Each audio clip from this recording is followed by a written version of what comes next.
Hola, nosotros somos Ana María Molano, Juan Esteban Pulgarín y Sofía Gallego y en este video les mostraremos las diversas escuelas del pensamiento económico que han surgido a lo largo de la historia. Para iniciar este recorrido a lo largo de las diferentes corrientes del pensamiento económico, iniciaremos por la escuela mercantilista, la cual data aproximadamente del 1500 hasta el 1600, un contexto lleno de conquistas y nuevos descubrimientos, tanto tecnológicos como geográficos, alrededor de todo el mundo. En esta corriente se creía que la riqueza de una nación estaba dada por cuantos metales preciosos tenía, y que solo existían cuatro profesiones realmente útiles para la sociedad: la agricultura, el comercio y la guerra marítima y terrestre. También consideraban que el beneficio y crecimiento de un país se daba a costa de otro. Dentro de los principios más importantes del mercantilismo tenemos el proteccionismo, el colonialismo, un énfasis muy fuerte en la intervención del Estado en la economía y un enfoque en la balanza comercial que contara con más exportaciones que importaciones. Unos de los mayores exponentes de esta corriente fueron Thomas Moon, Charles Davenant y Jean-Baptiste Colbert.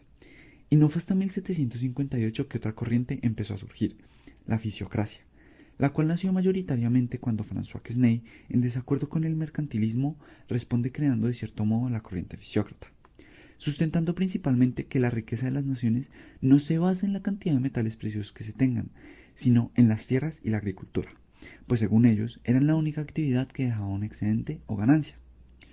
Otros de sus grandes aportes fue el reconocimiento del comportamiento circular entre clases en el flujo de la economía. Dentro de los principios fisiócratas más importantes tenemos laissez-faire, que consiste en la mínima intervención del Estado en la economía. Un impuesto solo a terratenientes, pues eran los únicos que ganaban el excedente. No intervención por parte del Estado en el comercio exterior. Y, como ya bien se mencionó, el reconocimiento del flujo circular de la economía. Gracias a estas ideas revolucionarias fue que tiempo después se inspiró la Revolución Francesa. Dentro de los mayores exponentes de esta corriente tenemos el ya mencionado Quesnay, Jacques Turgot y Mirabeau. Continuamos entonces con la Revolución Francesa. Esta fue un conflicto social y político que inició en el año 1789 y puso fin al antiguo régimen absolutista e instauró un nuevo orden social y político con ideales de libertad e igualdad.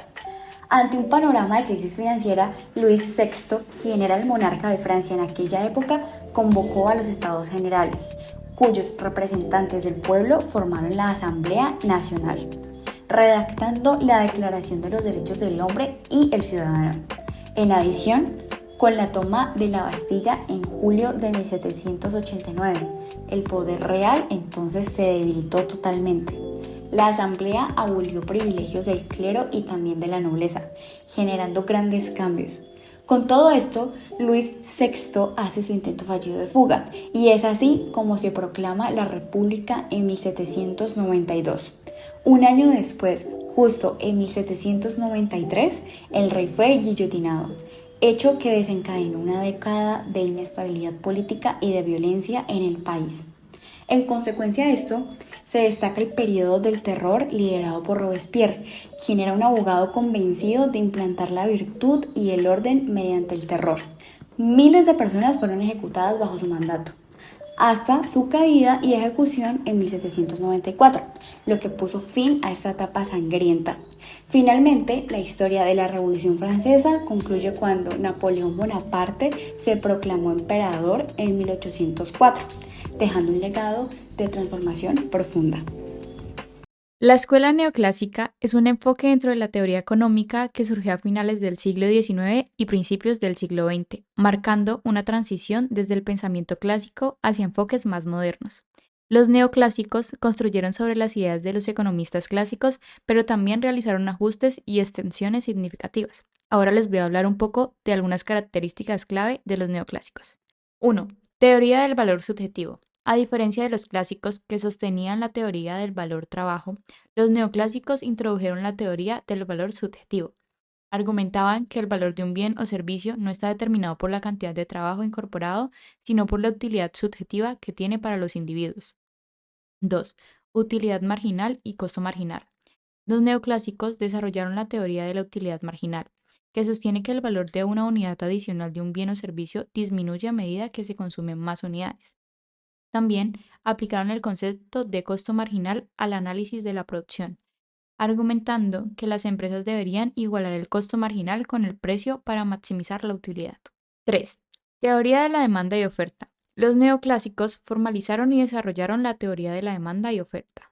Establecieron que los precios y las cantidades en un mercado son determinados por las interacciones entre consumidor y productor. Este enfoque puso énfasis en el papel del mercado competitivo en la asignación eficiente de los recursos. 4. Racionalidad del individuo. Los neoclásicos mantuvieron la idea de que los individuos actúan de manera racional para maximizar su utilidad.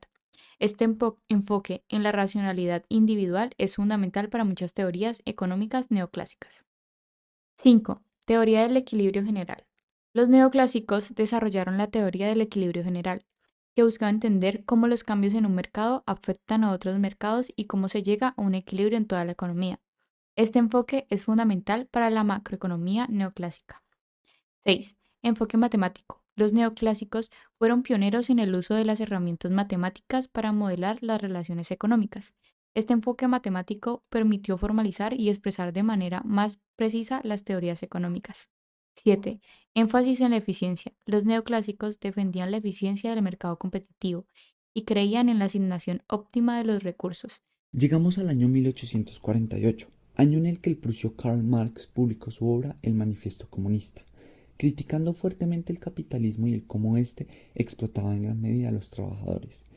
Marx, con su obra, tenía como propósito incentivar un cambio, una revolución, la cual lograra justicia económica y social, esto mediante una ruta la cual se basaba en la dialéctica de Hegel, e iniciaba en el capitalismo, siendo este la tesis, pasando por el socialismo, siendo este la antítesis, y finalizando en el utópico comunismo, siendo este la síntesis. El ideal de Marx con su obra se cumplió a medias, pues esta sí fue de inspiración para gran número de revoluciones como la rusa o la cubana. Sin embargo, estas no trajeron justicia ni económica ni social como él hubiera querido. Dentro de su obra, Marx menciona varias cosas, todas ellas con el objetivo de hacer una sociedad más justa. Dentro de estas, 10 principios fundamentales para el comunismo, los cuales en resumidas cuentas hablan de cómo el Estado es clave y debe intervenir en la economía, de cómo los medios de producción deben pasar de ser privados a ser propiedad de la sociedad en general, de la centralización del crédito por medio de un único banco y la centralización y acceso gratuito a gran variedad de servicios. Algo que también es destacable de esta corriente económica es que se reconoce el cómo las personas aportan diferente en la medida que pueden a la economía y que por tal medida se les remunera de manera equitativa dependiendo de sus necesidades. Poco tiempo después, en 1870, surgió otra corriente, el marginalismo, el cual surgió como respuesta a la escuela clásica y sus ideas sobre el concepto de valor de las mercancías. Algo muy destacable de esta escuela del pensamiento económico es que fueron los primeros en introducir formalmente el análisis matemático en la economía, volviéndola así formalmente una ciencia y que pudiera ser tomada más en serio en la comunidad académica. También otorgaron muchas bases de lo que es la economía. Dentro de sus ideas más importantes está el principio de la utilidad marginal y los costos marginales, los cuales consisten en la satisfacción o el costo en el que se incurre por el consumo o producción respectivamente de una unidad adicional de un bien, y cómo estos datos determinan una cantidad óptima de bienes que maximizan sus beneficios. También el cómo se reconoce el efecto pleno de las fuerzas de oferta y demanda en el mercado, la teoría del valor subjetivo y la introducción del concepto del coste de oportunidad. Dentro de los exponentes más importantes de la escuela marginalista encontramos a Stanley Jevons, Karl Menger, Friedrich von Weisse y Eugen von Bauer. Ahora vamos a dar un breve paso por lo que fue la Gran Depresión o también llamada la crisis de 1930. Esta fue una crisis económica mundial que se prolongó durante la década de 1930, originada en Estados Unidos y con repercusiones en el resto del mundo. Varias causas convergieron en un mismo punto para desencadenar esta crisis. Teniendo en cuenta ello, la prosperidad de los años 20 terminó cuando en octubre de 1929 se derrumbó por completo la bolsa de Nueva York debido a la especulación y a la sobrevaloración de las acciones. El crack bursátil, que es como se le llama a una caída fuerte y repentina del precio de las acciones, evidenció la fragilidad del sistema financiero estadounidense. Y tras esta crisis bursátil se produjo una fuerte contracción de la economía, con caídas del PIB, reducción de la producción industrial y desempleo masivo que en el año 1932 superó el 25%. Claramente, al disminuir la demanda y por supuesto la actividad, también cayeron los precios y los beneficios, lo que agravó aún más la depresión con un proceso deflacionario. Y así es como finalmente miles y miles de bancos y empresas quebraron. Evaluar el éxito de una sociedad no solo en términos de crecimiento económico, sino también en cuanto al bienestar general de los ciudadanos. Este enfoque reconoce que el PIB, Producto Interno Bruto, y otros indicadores económicos tradicionales no capturan completamente la calidad de vida de las personas. La noción de economía del bienestar ha evolucionado a lo largo del tiempo y ha sido influida por diversas corrientes de pensamientos económicos. Ahora les voy a presentar algunos de los hitos históricos relevantes en el desarrollo de la economía del bienestar. 1. Utilitarismo y Jeremy Bentham, siglo XIX. El siglo XIX. El filósofo británico Jeremy Bentham desarrolló la teoría del utilitarismo, que sostenía que las acciones debían evaluarse en función de su capacidad para aumentar la felicidad general.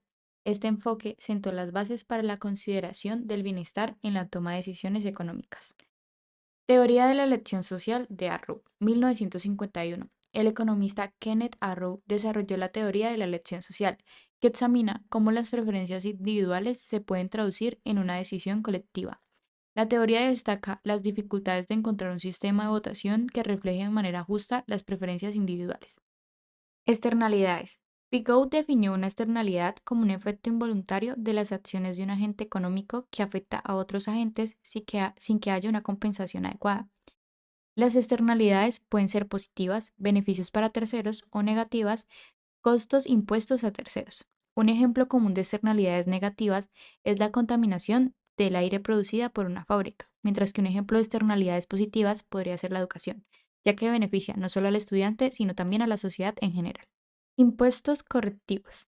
Piggott argumentó que cuando existen externalidades, el mercado puede no asignar eficientemente los recursos debido a la falta de incentivos para tener en cuenta los costos o beneficios externos. Propuso que el gobierno debería intervenir para corregir este fallo del mercado. En el caso de externalidades negativas, Piggott sugirió la imposición de impuestos sobre las actividades que generan costos externos.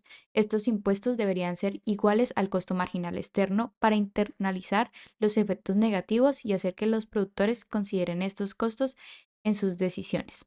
Por otro lado, en el caso de externalidades positivas, Piggott propuso subsidios para incentivar las actividades que generen beneficios externos, ya que los individuos y las empresas no económica y las políticas públicas. La Escuela de Chicago ha sido conocida por su defensa del liberalismo económico y del libre mercado. Ahora voy a hablar de algunos de los puntos claves sobre la Escuela de Chicago. Primero, el monetarismo de Milton Friedman. Uno de los conceptos más destacados asociados con la Escuela de Chicago es el monetarismo. Desarrollado principalmente por Milton Friedman, el monetarismo sostiene que la cantidad de dinero en circulación es un determinante crucial a niveles de actividad económicos y la inflación. Friedman abogó por una política monetaria más estable y predecible.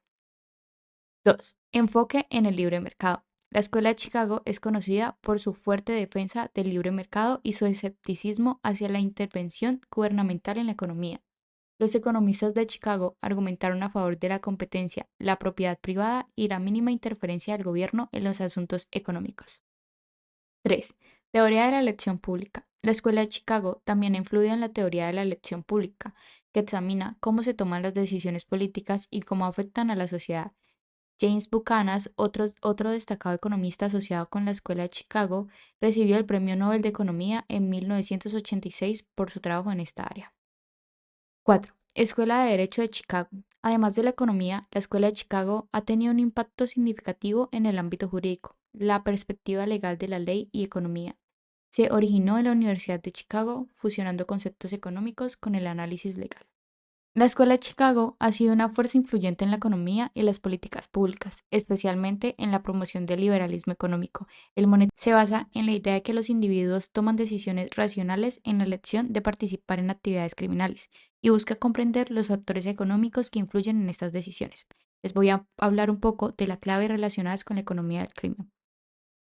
Mercados ilícitos. La economía del crimen examina los mercados ilegales como el tráfico de drogas, la prostitución, el juego ilegal, entre otros. Se analiza cómo funcionan estos mercados, qué factores influyen en su crecimiento y cómo las políticas pueden afectar su dinámica. Crimen organizado. La economía del crimen también se centra en el crimen organizado y cómo las organizaciones criminales toman decisiones estratégicas para maximizar sus ganancias. Se examinan las estructuras del mercado en el ámbito del crimen organizado, así como los métodos utilizados para evitar la detención por parte de las autoridades. Dentro del campo de la economía del crimen hay varios autores cuyas contribuciones han sido fundamentales para el desarrollo de teorías y enfoques. A continuación, voy a hablar de algunos de los autores más influyentes en este ámbito. Gary Becker, de 1930 a 2014, un influyente economista estadounidense que recibió el Premio Nobel de Economía en 1992 por su notable contribución al análisis económico de la toma de decisiones individuales y su impacto en la sociedad. Algunos aspectos destacados de la obra y las ideas de Gary Becker incluyen teoría del capital humano. Becker es conocido por desarrollar la teoría del capital humano, que sostiene que la educación y la formación profesional son inversiones que aumentan la productividad y el ingreso de un individuo a lo largo de su vida. Este enfoque amplió la perspectiva económica más allá de los bienes tangibles y destacó la importancia de los recursos humanos en la economía. Teoría del delincuente racional. Becker aplicó los principios de la teoría económica a fenómenos sociales aparentemente no relacionados, como la delincuencia. Su teoría del delincuente racional argumenta que los individuos toman decisiones delictivas evaluando los costos y beneficios de participar en actividades criminales. Esto incluye la probabilidad de ser atrapados, condenados y castigados, así como los beneficios derivados de la actividad delictiva. Ahora el turno es para la crisis del 2008 o también llamada la crisis inmobiliaria. Esta crisis económica tuvo su origen en Estados Unidos, resultado de problemas acumulados en el mercado hipotecario durante la década del 2000. Se generó una burbuja inmobiliaria impulsada por bajas tasas de interés y un auge del crédito hipotecario fácil, incluyendo los préstamos de alto riesgo. Los bancos y otras entidades financieras estadounidenses emitieron títulos respaldados en hipotecas que luego eran vendidos a inversionistas de todo el mundo, creando una falsa sensación de seguridad. Sin embargo, con la caída del precio de la vivienda desde 2006, comenzó a evidenciarse el riesgo de no pagar esas hipotecas. La crisis estalló en 2007 con la quiebra de bancos especializados en hipotecas, pero colapsó con la quiebra de Lehman Brothers, uno de los bancos de inversión más grandes de Wall Street. El colapso de Lehman Brothers en septiembre de 2008 desató el pánico financiero global. El sistema bancario se paralizó por desconfianza crediticia y falta de liquidez. Y economías desarrolladas como Estados Unidos y Europa entraron rápidamente en recesión con contracción del PIB, aumento del desempleo e intervenciones estatales de rescate financiero para un colapso sistemático.